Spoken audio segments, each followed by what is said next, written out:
Hello, I'm Tony Guida. This is My New York, a special edition. We begin with a bitter truth about COVID-19. Tens of thousands of Americans dead, the country's ravaged economy. None of it had to happen. It could have been prevented. In the next hour, we'll examine an earlier pandemic, the Spanish flu, and look at lessons not learned over 100 years since then. And an esteemed immunologist will prescribe lessons crucial to avoiding the next pandemic.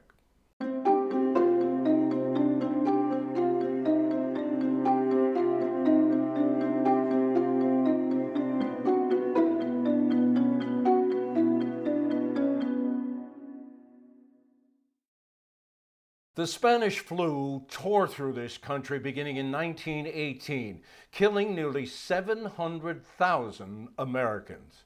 On the flu's centennial, 2 years ago, historian Kenneth Davis published More Deadly Than War, a chilling account of the deadliest pandemic in modern history. In my chat with Davis back then, he detailed how wildly misjudged that disease was. Everything, including its name. Well, it could have been called the American flu, it could have been called the Chinese flu, it could have been called the French flu. No one's actually sure where it began. But the title, More Deadly Than War, is about the connection between this tremendous catastrophe of the Spanish flu and World War I. The two things are inseparably linked. World War I, we read about it in the history books. The Spanish flu got forgotten, erased. No one wanted to talk about it. Well, part of it is, as you point out in the book, was intentional by leaders all over the world. It's you refer to it almost as fake news, that they kept it out of the news and kept it out of history books. It's very true that it was kept out of history books. It was kept out of the news at the time for a couple of reasons. The war was going on. There was censorship of the newspaper, outright censorship of the newspapers.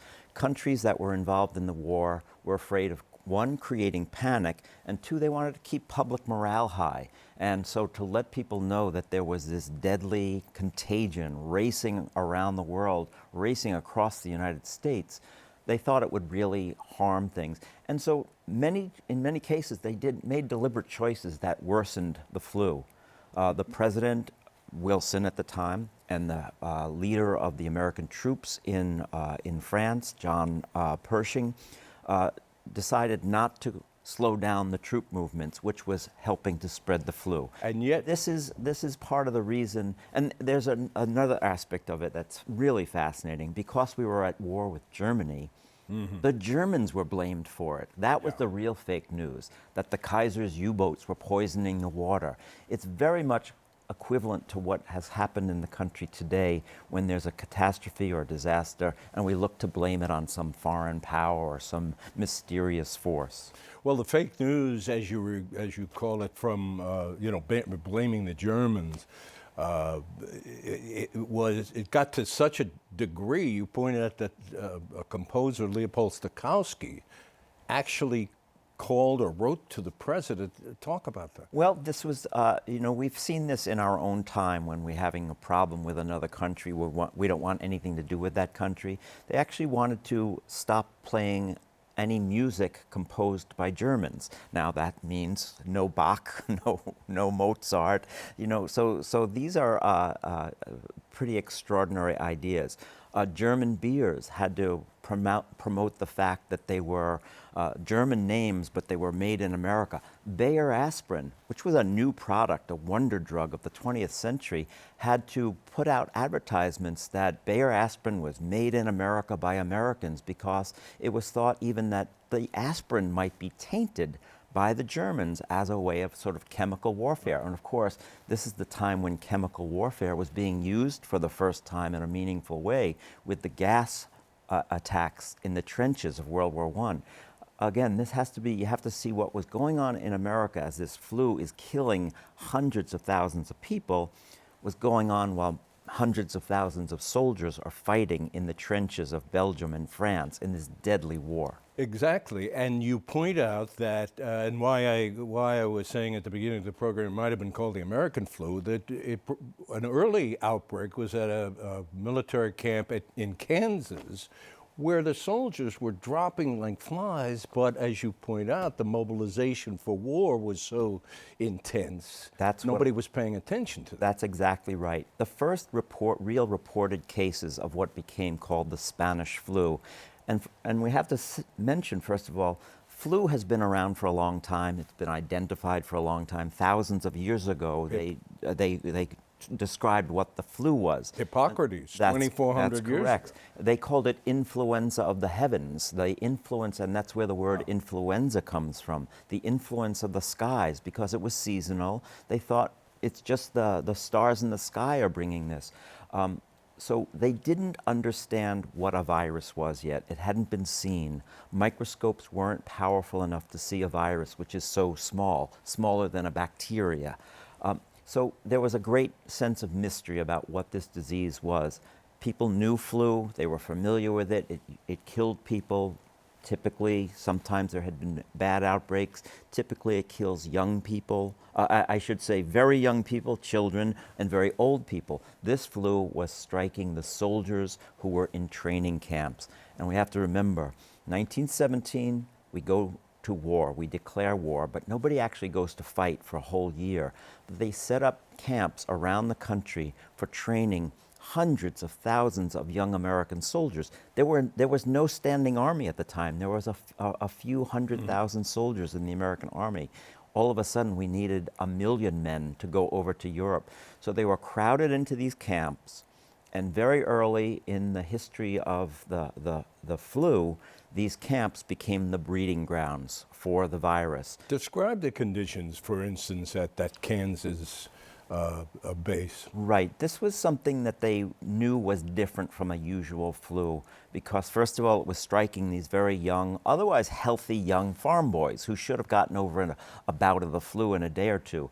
But they were wheezing. They were coughing up blood. Blood was actually flowing from their nostrils. They were drowning in their own fluids as the lungs filled up. They were turning blue. This is called cyanosis, which is when you don't get enough oxygen. At first, they called it the purple death because so many victims were turning blue from it. One doctor in New York said, he said that they're turning blue as huckleberries and dropping dead. It was a strange disease. And when I say dropping dead, that was another part of this. This was hit, and instead of being, feeling lousy for a couple of days, this hit suddenly and knocked you flat on your back, and many people died within hours, if not within days, of contracting the flu. So doctors were mystified. Even doctors who had seen the worst kind of plagues all over the world thought this was some kind of new plague, even though it had all the earmarks of an influenza outbreak.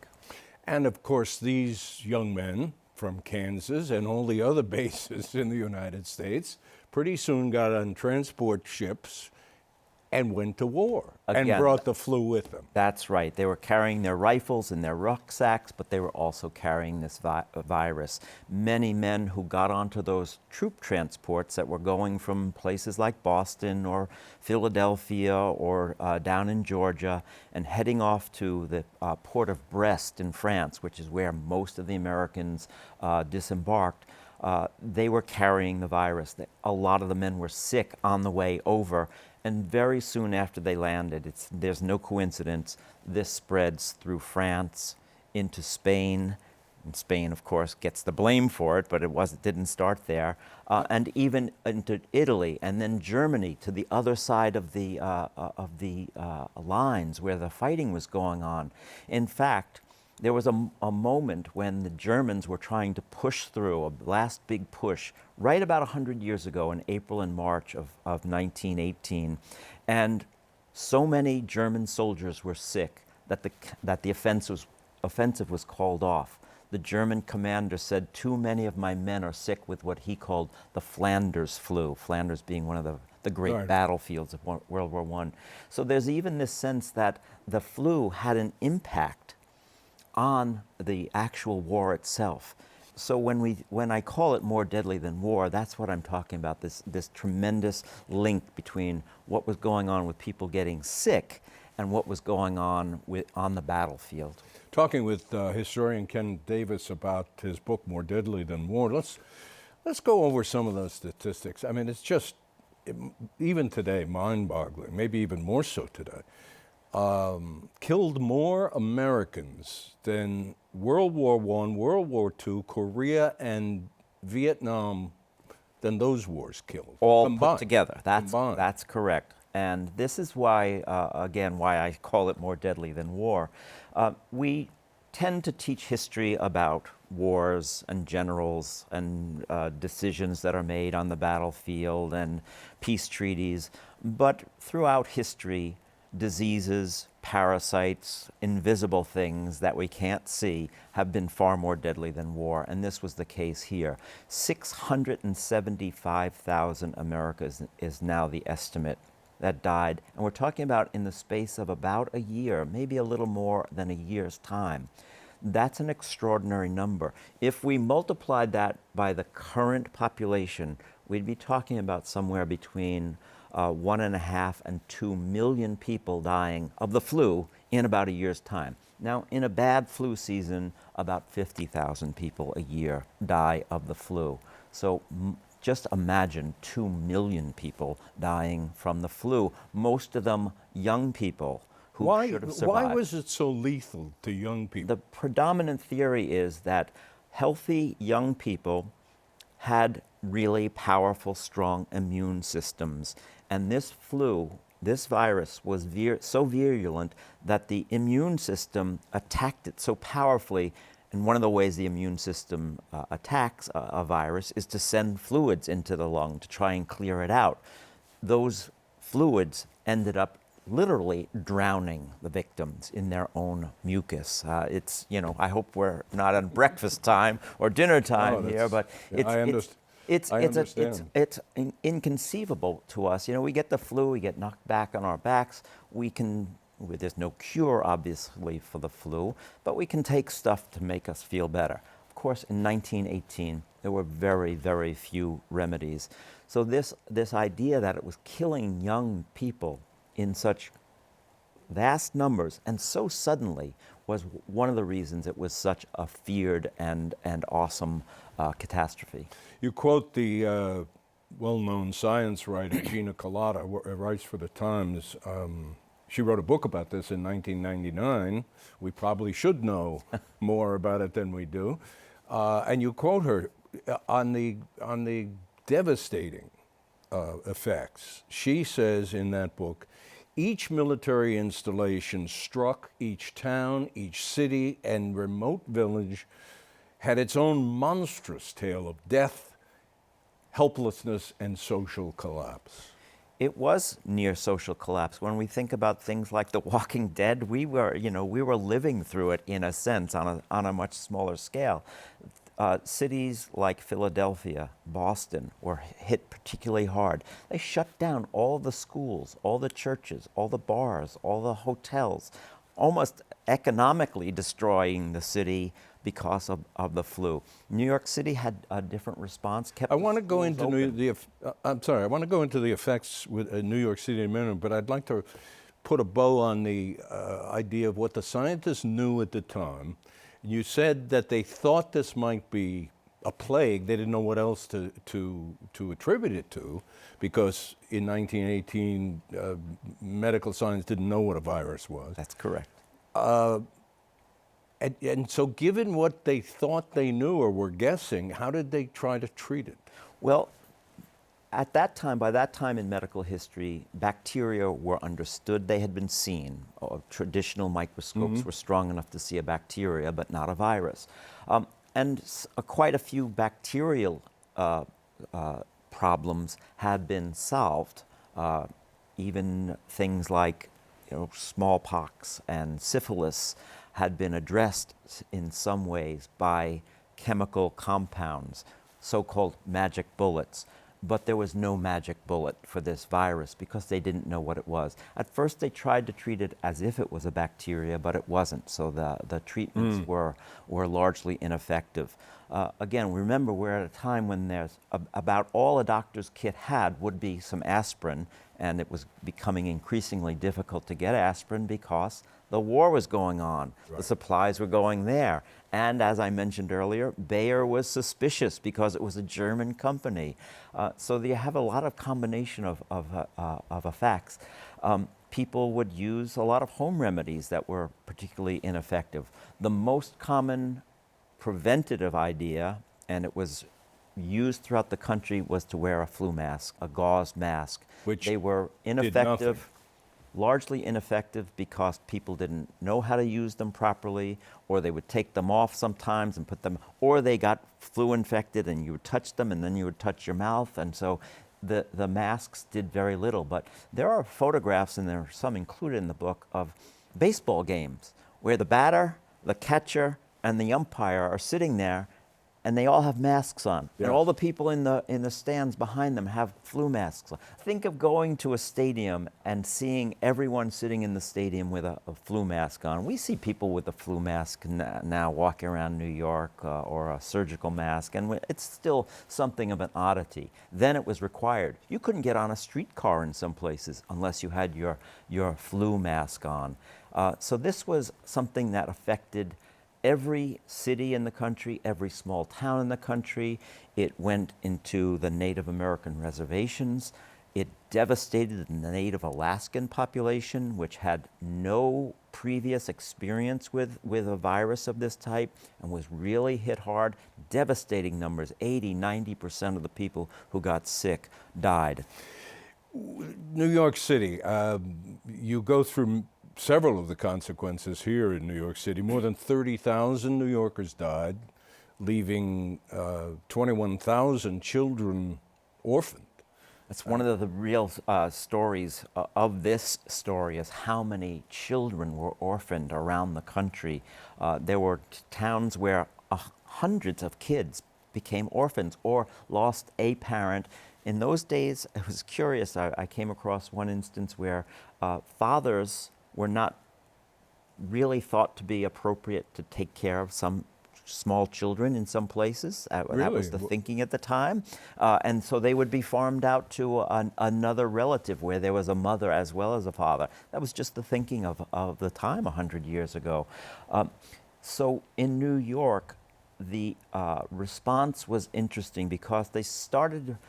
This came in waves. I should explain that first. March and April was a kind of slow wave, hit in America, spread to Europe, and then what we think of as flu season, kind of went away, and there was a lull. People thought it was all over.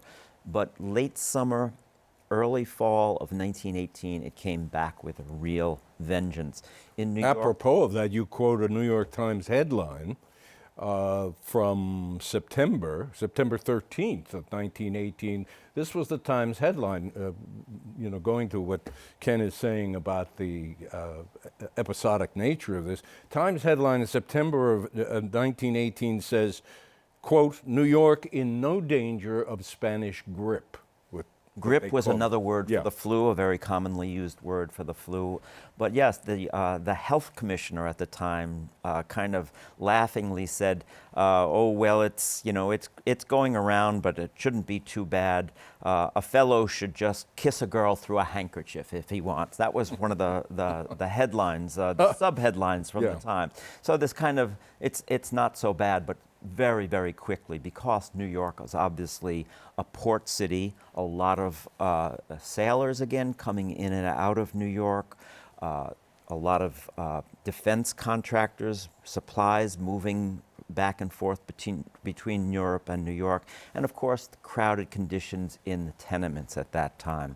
I think you say 3 weeks after that headline in the Times, the death toll here was 20,000. That's right. Once it hit hard and fast. Now, New York had, even then, a pretty remarkable hospital system and public health system that many other cities around the country. Some of the best researchers, of course, were located here in New York because of the universities, because of the Rockefeller Foundation. New York was able to respond pretty quickly and keep the death toll lower than it was in places like Philadelphia and Boston, where it really raged quickly. But you have these reports of doctors in places like Bellevue Hospital saying they would see patients twice, once when they checked them in and once when they signed their death certificate. This is where the doctor says there are thousands of them. They're blue as huckleberries and spitting blood. We can't even really imagine what this was like. Time after time, you hear the same description. The bodies are stacked like cordwood. Whether it was an army base or a hospital in New York City, the rate of death was overwhelming people.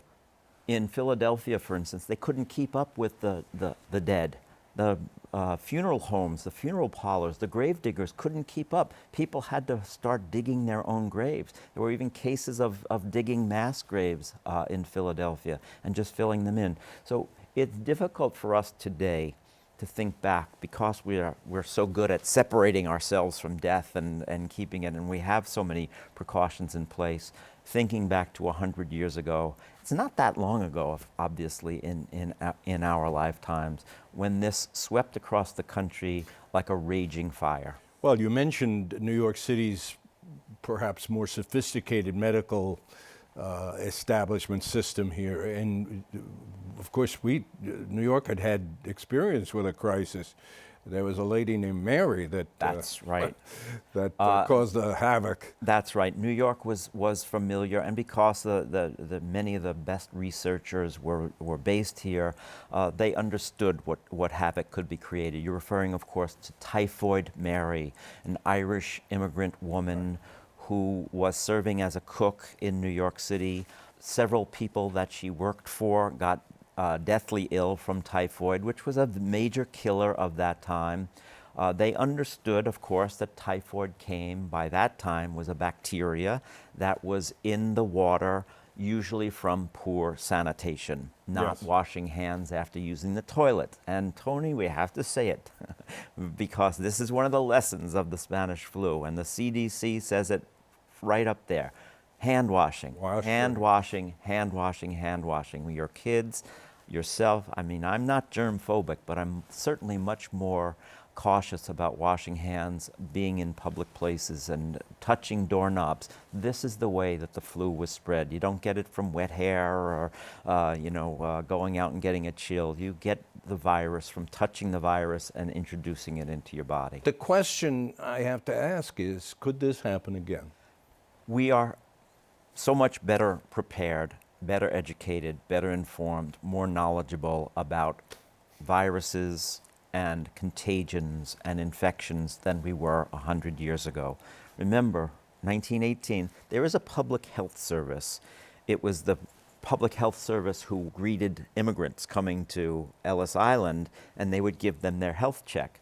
The public health service was small. It was primarily concerned at that time with getting doctors and nurses, again, ready for the war. They needed doctors and nurses on the battlefield. So the public health service was nothing like our current CDC, Centers for Disease Control. We have a CDC now that issues tremendous information, very valuable information. We have vaccines that are proven to be very effective in preventing massive outbreaks of very But I hear a contagious but in there. Well, the but is that it's very easy to become complacent. And once again, we come to this notion of fake news. We are living in a time when there is fake news, when somebody might decide to make some spurious claims about flu or vaccines or where it's coming from that might really prevent people from doing the right thing, or put it into the context of not everyday life right now, but put it into the context of a crisis, which we were in 1918. There was a major world war going on. Put the flu into the context perhaps of a 911 type incident where the nation is panicked all of a sudden. And then add to that, remember we had an anthrax scare, and we were wondering where this is coming from. Yes, of course. You start to put those things together, and I'm not fear-mongering here. What I'm saying is that we have to be very, very careful. There are some guardrails in our country right now that are built to protect us. Those guardrails are being weakened to some degree, and education, science awareness, medical understanding, prevention are all really important, and we can't let our guard down.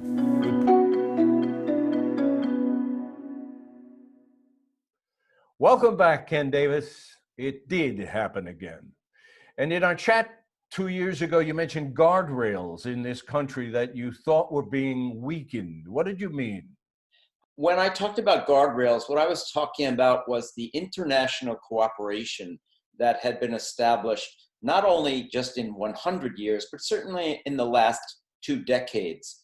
We've had other pandemic outbreaks.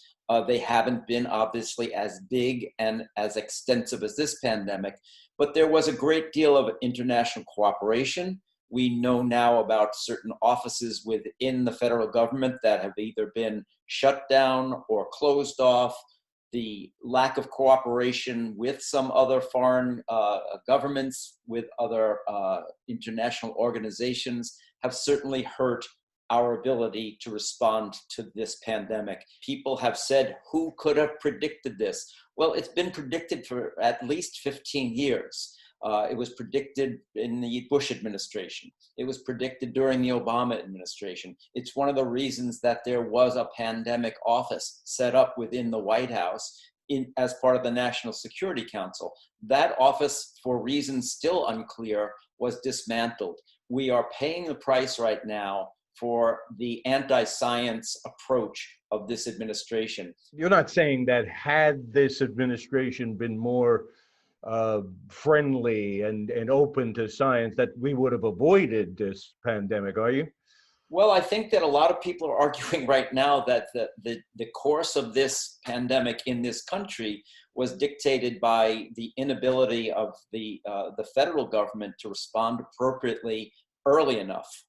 We saw a very stark contrast between what happened, for instance, in the state of Washington, where they clearly got out in front of this crisis on a local state level, as opposed to other places in the country. So I do think that when all is said and done, and we're able to look back at this from outside of being in the middle of it, there are going to be some very, very serious concerns raised about how this administration responded to the crisis. Let's talk about some of the lessons that perhaps were unlearned, other lessons from the Spanish flu. We did see people in masks, baseball players even. I guess there was social distancing then, was there? How did it go? And what haven't we learned from Spanish flu? Great questions and really important. And this is where I say, as a historian, that history matters. We talk about history and learning from it, and we often don't. This is clearly a case where we should have learned some very important lessons from 1918. The first lesson I'll say is lies, censorship, and propaganda are very dangerous, and they can kill.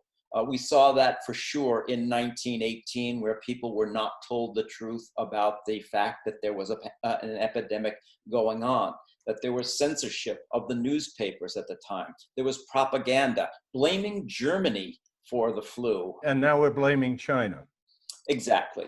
Of course, during what we call, or the English-speaking world largely calls, the Spanish flu, it's interesting to go back and look at the fact that the Spanish called it the Naples soldier, the Germans called it the Russian pest, the Russians called it the Chinese fever.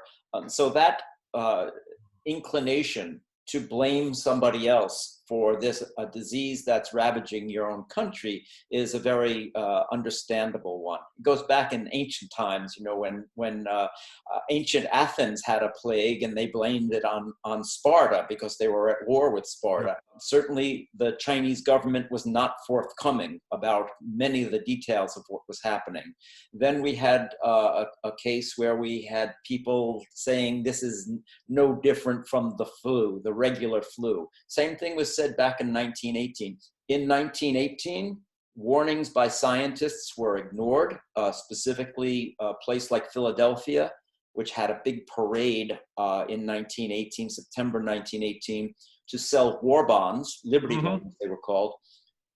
the health department in that city was told not to allow that parade to happen, but they were beholden to the political leaders that wanted the parade. People wanted to sell these war bonds. They wanted to do their part in the war effort. It was almost a loyalty test in 1918 to participate in the Liberty Loan drives. And so they ignored what was clearly good advice and allowed 200,000 people to gather in the streets of Philadelphia. 2 days later, every hospital bed in Philadelphia was filled. And Philadelphia was one of the worst hit cities in 1918. That, of course, makes me think about the momentum, and in some places, this country very strong right now to reopen, the phrase, reopen our economy, reopen businesses. And there are even some pretty violent demonstrations in various places in favor of that. Is it too soon, or how do we define when it's too soon? That's a good question, and I'll go back to the history because that's what we're working on here. In 1918, for instance, I mentioned Philadelphia failed to do the social distancing. They did just the opposite. The city of St. Louis saw what happened in Philadelphia. They could see it in advance because it hadn't reached them yet, and they did just the opposite. They shut down St. Louis. They flattened the curve, in a modern word. They did use social distancing as a phrase back then, and it was very successful in St. Louis and San Francisco in particular in the early phase of the flu outbreak in 1918. But here's the lesson. Both St. Louis and San Francisco then relaxed those rules as October turned into November. The war ended on November 11th, 1918. People started to feel a little bit better about things. San Francisco and St. Louis both relaxed their stringent rules, and infections and deaths shot up, spiked very high in both cities. So that is a very clear historical example of how dangerous it is to start too soon. What we do know from 1918 and everything else that we've known in the 102 years since then is that viruses love crowds. This is a disease of crowds. And even the cities that are hardest hit, the places that are hardest hit in the United States right now are places where too many people are crowded together. Whether it's a big city like New York, where it's difficult to social distance, or nursing homes and prisons where people are crowded together. These are becoming the emerging hotspots. And so we can see this also in some of the meat plants. And that's why that order to open up the meat plants and keep them open is of concern to a great many people. So I think it's really a time to move very carefully. And I was just saying that 1918, one of the lessons was don't ignore the science. When we looking to balance out the economy versus public health, I would always argue in favor of the public health, and I would argue that you go with the science in that case. That argument, and I'm not a scientist either, implies that we should keep things perhaps pretty much closed as they are now, even though some things are opening. Keep things that way until there's a vaccine. And the vaccine, the scientists tell us, is a year away. Can we afford to keep our economy dormant that long? I guess that's a question that everyone has to answer, and certainly politicians have to answer for themselves. And it really comes down to the question of whether you think it's impossible to replace the dollars that are lost in an economy, or that those dollars being lost as we keep this very tight lid on the economy are more important than the lives that might be lost. We can always build a car. We can always get a factory running again. But once someone is dead, they are dead for good. So I think that's really a kind of bottom line for me in terms of looking at this. And you're right about the vaccine. Even the most optimistic forecasts, say January. So one thing we also can learn from 1918 is that the flu started March, April, and May in 1918. It spread around that time. It definitely slacked off in the summertime, but then it came back in September, and it came back more violent more virulent, more lethal, if anything, than it had been in the first round. Now, I'll be the first to say that we are not in 1918 anymore. First of all, that was influenza. This is a different kind of, they're both viruses. Influenza virus is different from this coronavirus. We did not have the medicine in treatments in 1918 that we do today. There were no vaccines, flu vaccines in 1918. They didn't even know what a virus was in 1918. They'd never seen it. So scientifically, we're far away from 100 years ago, but we still don't have, at this point, really a reliable treatment, and certainly no vaccine on the foreseeable horizon. So those are things to really keep in close at mind.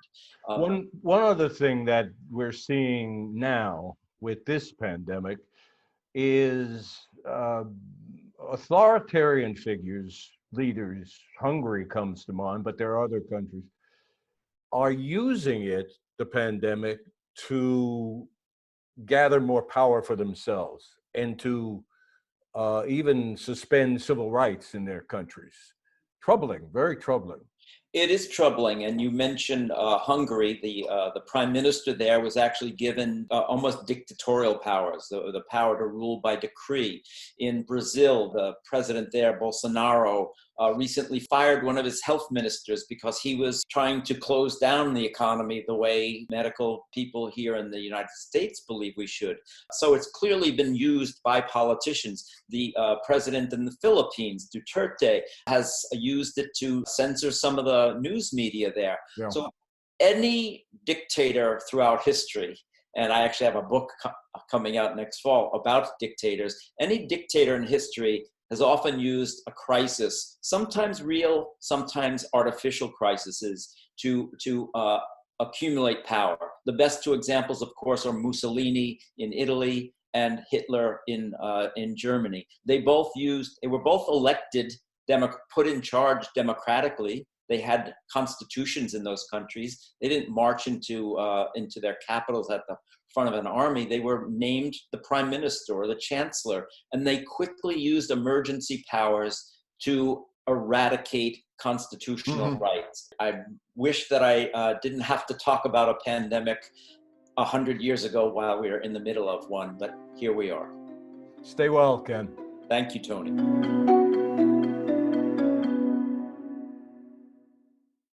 I'm joined now by Vincent Racaniello, professor of microbiology and immunology at Columbia University. Professor, I started this program saying this pandemic could have been prevented. I have two questions. Do you agree? And if you do, why wasn't it? I fully agree with that. This pandemic could have been prevented before it even got out of China. And the way we could have done that, since SARS-1 back in 2003, we should have been working to identify all the SARS-like viruses in bats, mainly in China, that pose a threat to people. We could have designed drugs to inhibit them. We could have designed one or two drugs that would hit them all. But nobody did that because, most of our drugs are made by for-profit companies, and there was no profit in between SARS-1 and 2 for them to be made. And so there was no research done, so we were shorthanded. But in fact, if we had been doing that work, we would have been ready, and this would never have spread globally. Okay, you say it's not good business for pharmaceutical companies, but what about governments? This is, we're seeing our country and other countries ravaged by this. Shouldn't they be putting money in this? Yeah, I agree with you fully. I think governments should have been supporting this research. There was quite a bit of research going on bat SARS-like viruses in China for sure. But here in the U.S., our NIH budget is limited. It's only about $37 billion a year. That sounds like a lot, but, compared to all the other things that are in that budget, SARS-like viruses in bats are a small part. So it's very hard to get funding for that kind of research that you need to get done. We need to have more money to NIH, basically. Last time I looked, the defense budget was close to $700 billion. So NIH, which funds most of the health science related research, is $37 billion, and that's spread across cancer, bacteria, viruses, many other things. So, you can see it ends up not having a lot left for SARS-like viruses. Okay, if we have a situation, SARS comes along, it's our wake-up call, except we don't wake up. What, what's the alternative? I mean, besides seeing a pandemic show up?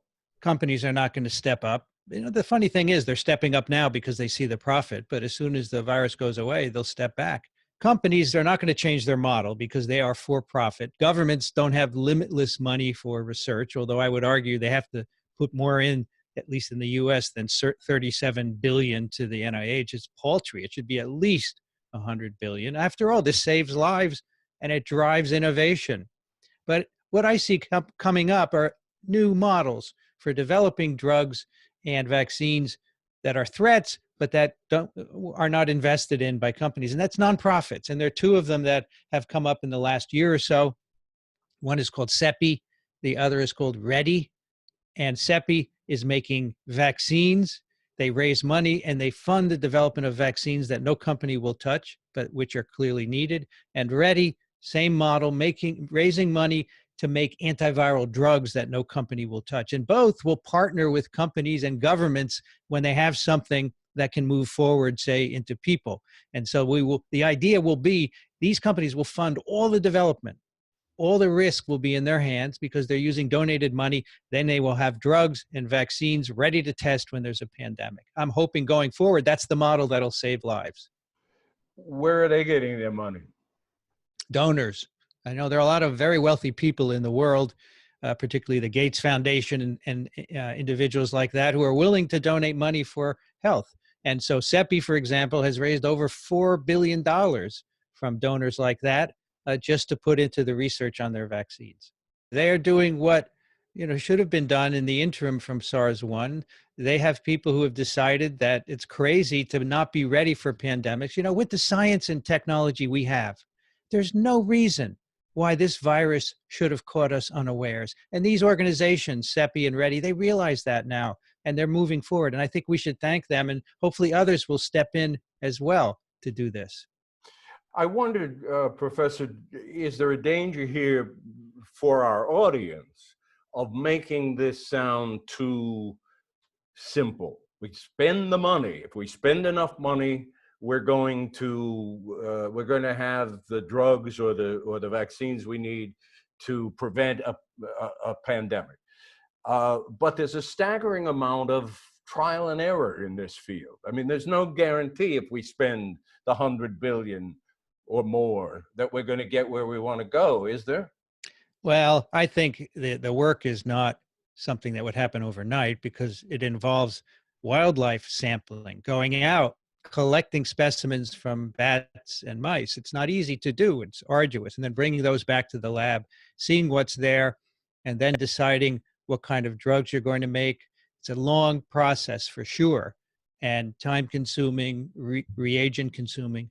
But we know how to make antivirals. We know how to make vaccines. So I'm quite sure in the end, if we put enough of an effort in, we could have a drug, for example, that would hit any SARS coronavirus that would come out of bats for the next 100 years. A moment ago, you mentioned when you were saying we can do this, we can have a drug or a vaccine for all viruses, I guess is the way I heard it. And so I think that's called in the trade pan-viral, right? That's right. That's right. Pan-viral. We could have a pan-coronaviral drug, for example. All right. So tell me about, there was a World Health Organization project 2 years ago that tried to identify a novel coronavirus that scientists should work on to develop this pan-viral, but it went no place. Absolutely nobody. They issued their list of how to do this or what they wanted to do, and everybody walked away, said, "Hey, we'll see you later." Yeah. So what you're talking about is the WHO roadmap, which they issued a couple of years ago, and they said we need research on these 10 agents, viruses and bacteria, which pose a threat, and nobody's working on them. And the last one was virus X, and X was the future one that we don't know about. And they said, please do some work on these. And you're right, very little activity, although CEPI certainly responded to the roadmap, and ready is as well. But I think it was a great idea by WHO. They said, look, we need people to pay attention to this, but it's the same problem. The companies are not willing to invest if they can't sell a drug and make money. And Congress is reluctant to do it because they'll say, well, this virus isn't here now. Why should we spend money on it? It's again, a short-sighted view of things. But they should listen to NIH when they say, these viruses are potential threats. We need money for this, and not cut the budget. So it's not just companies that are at fault here. It's the US government and other governments as well that are too restrictive in their view of what's important to be worked on. Something that struck me in my reading about this, and again, I'm not a scientist, but it just caught my eye, that an organization called the Global Virome Project, 7 years ago, identified the closest relative of the virus we're now suffering from. And it's a SARS-CoV thing, just like this is. And they read some of its genetic code and started the process. And then, because it didn't seem to be where, productive for where they were going, didn't look like SARS, they stuck it in the freezer. Mm-hmm. Had they not done that, well, first question is, this goes from a civilian's point of view, this goes to the awful complexity of what you guys are trying to do on the front line, doesn't it? Yeah, well, you have to go into these caves where the bats live, right? Caves, abandoned mines, and people in China were doing that, sampling them and determining the genetic material of the virus. And as you said, this one virus that was from a bat is the closest to the SARS-CoV-2 that's circulating now. They've just determined a small piece of its genetic material and they stuck it in the freezer. But what they should have done, and they didn't have the money to do this, is they should have done that over and over and compared various targets for drugs and helped a company or another research organization to develop those drugs. This is a research lab. They're not going to be making antiviral drugs. That's the problem. And so, yeah, you had in that freezer since 2013 a clue as to what could be done, and no one took it up. And that's a real shame. So let's just follow that thread for a minute. Had they had enough money, had they continued, how long a time frame? What's the arc of time between starting this kind of work and going out and getting the bats and the mice and doing it all? Are we talking about a panviral drug in 10 years, 20 years? Well, SARS-1 went away in 2003. And I'm arguing that we could have had, before 2019, an antiviral, a pan-coronavirus antiviral, to be ready for the 2019 outbreak. So, that's a long time, but I think you need a few years to do sampling and a few years to decide what's the target for the drug that you want, and then a few years of development of testing. This is probably a 10-year project that we're talking about, but that's enough time to have stopped this last pandemic, of course. And with these organizations that you talked about before, CEPI, which is CEPI, in case people want to look it up, and the other one is called what? It was READDI, READDI. Okay, and others, and the flurry of work that's going on now. How close do you think we are these days to some sort of drug or vaccine? For SARS-CoV-2? Yeah. For what we have. Yeah. Well, the problem is that, we just got started in January looking for drugs and making vaccines. And that's really not the way this should work after the fact. It should have happened before. We should have been proactive. Let's say we started in January. If you made a vaccine in a year and a half, which would bring us to mid-2021, that would actually be a record. And frankly, I think that would be really accelerated because no vaccine has ever been made that quickly. The same with antiviral drugs. We just started in January. Now developing new ones, again, are going to take 18 months. So people looked at some existing antivirals and tried testing them to see if they would work for SARS-CoV-2, and that's what's ongoing now. Because if you have a drug that's already been in people, it's a little quicker to get that approved for a new condition. And Mhm. whether that's going to work, we'll know probably in the next few months. What about the hurdle of what you alluded to a moment ago? Once this pandemic has passed, has gone, moved on, people, government, everybody tends to forget and just leave it behind. It's, we're going to do that again? Will the past be prologue? This is such a good question. I'm hoping not, but I don't have a lot of faith in governments, in companies. I have a feeling once this is over, it will take some time to forget it because it's had such a severe impact. I'm just afraid that we'll forget again. Certainly companies will not invest in the interim because they cannot. They are for-profit entities. But I'm hoping that governments will step up. I'm hoping these nonprofits will be able to raise sufficient money to continue research and make what we need for the next one. So I don't know the answer. Having seen what humanity is capable of, we can certainly do it, but they have a short memory, and everything, as you know, is profit driven. And that's unfortunate. And if that's the case, then we're not going to be ready for the next one.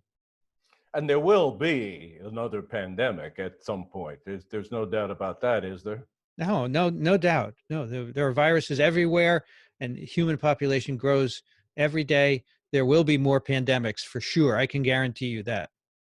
Let's talk about what's going on in the country right now with this pandemic. There are two avenues being pursued. One is to take existing drugs that are in humans for other reasons and see if they work for SARS-CoV-2. And for example, chloroquine has famously been in the news as a drug used for malaria, rheumatoid arthritis, and it was suggested that it might have an impact on SARS-CoV-2. And that's being checked now. There have been some small studies which weren't really appropriately designed, but some good studies now are in progress to test that. Another drug is remdesivir, which was developed years ago for Ebola virus, turns out to be effective against SARS and MERS coronaviruses, being tested now for SARS-CoV-2. Remdesivir is not ideal because it has to be given intravenously. So it would be only for very sick patients, but if we save lives, it's going to be a plus. And then there are a few other therapies like that are being tested right now. So they could be ready for the fall when we have another outbreak. But then the other class of drugs are brand new ones where people are starting from scratch and saying, can we discover new molecules that can block this virus? Those are being sought right now. They'll have to be tested in animals extensively and then tested in people. And there the timeline is a bit delayed compared to the others.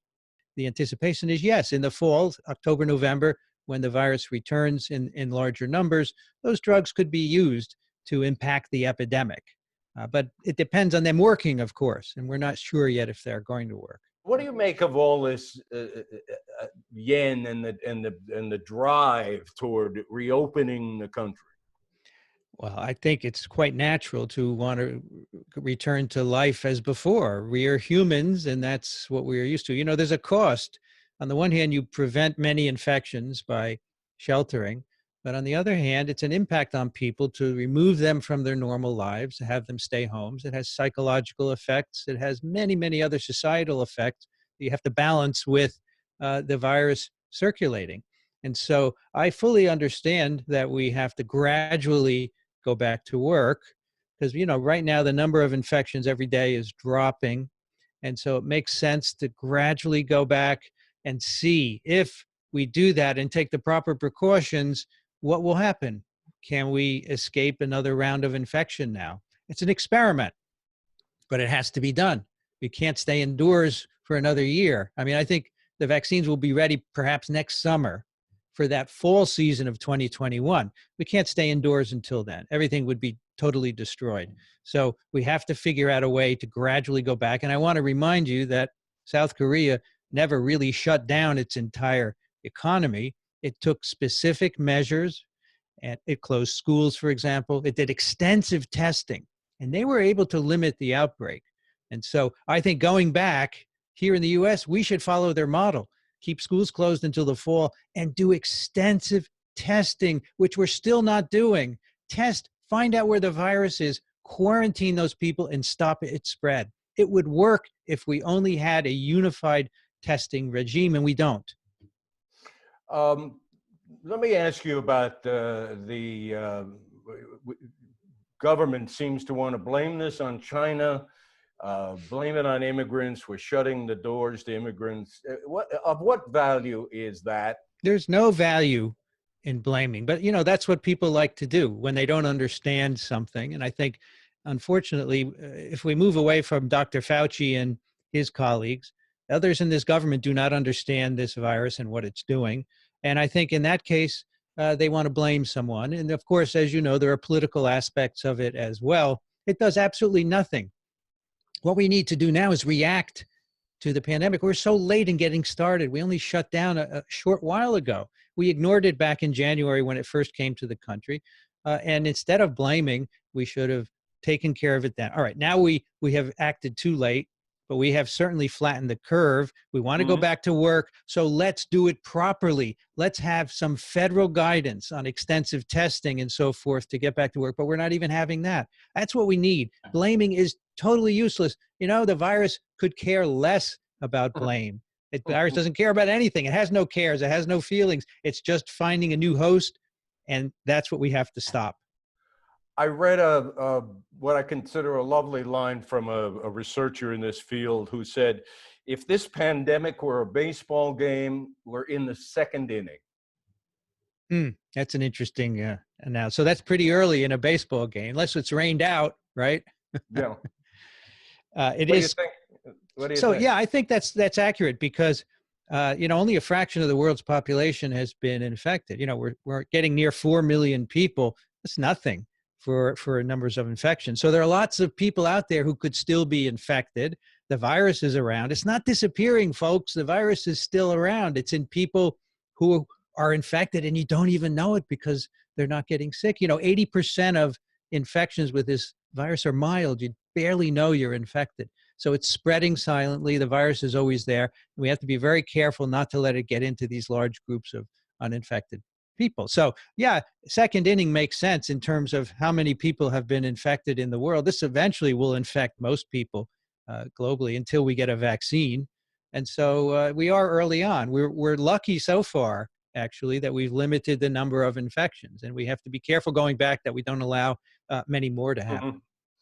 Dr. Roccagnolo, it's a pleasure to talk to you. I appreciate all your expertise and stay well. I will. Thank you so much for having me. Thank you.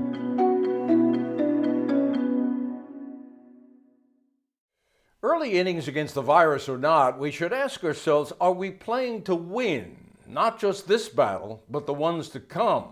We didn't 17 years ago, and we inherited a dreadful wind.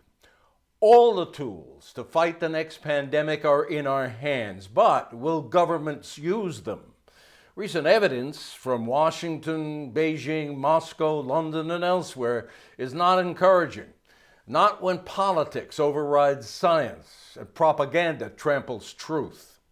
If COVID-19's wake-up call is not shrill enough, perhaps world leaders should listen to one baptized in a different cauldron, Winston Churchill. His advice: never let a good crisis go to waste. Thank you for watching.